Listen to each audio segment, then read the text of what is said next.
Hello, আসসালামু আলাইকুম সবাইকে।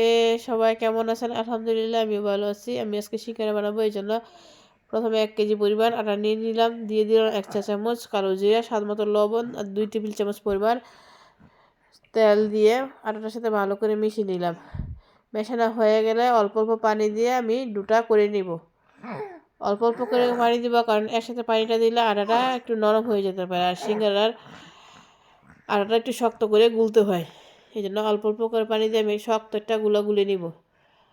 তারপরে যখন গুলাটা হয়ে যাবে তো আমি 15 থেকে 20 মিনিটের মতো রেখে দিব রেস্টে। আমি এটা কাগজ দিয়ে ভালো করে ঢেকে রেখে দিব। আপনারা চাইলে একটা ভিজা তাওয়াল দিয়েও রাখতে পারেন। তারপরে আমি 20 মিনিট পরে ফিরে এসে একটা রুটির মতো বেলে নিব। আমি এখানে রুটিটা লম্বি করে বেলে নিব। রুটিটা বেলা হয়ে গেলে মাঝে দিয়ে ছুরি দিয়ে কেটে নিব।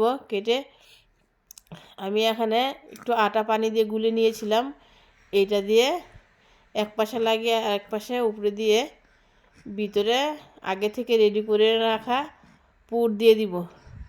পুরটা একটু বেশি করে দিয়ে টিপে টিপে দিয়ে দিতে হবে, যাতে মাঝে কোনো ফাঁকা জায়গা না থাকে।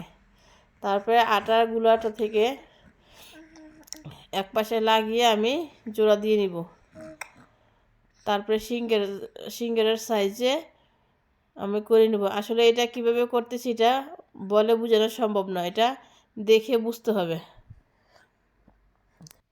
এখানে আমি আপনাদের সুবিধার জন্য আরও কয়েকটা সিঙ্গারা বানিয়ে দেখিয়ে দিব, কীভাবে বানালে একটু সহজে বুঝতে পারেন। এই জন্য আমি এখানে আরও একটা রুটি বেলে নিব একটু লম্বি করি। তারপরে রুটিটা মাঝে দিয়ে একটা ছুরি দিয়ে কেটে নিব।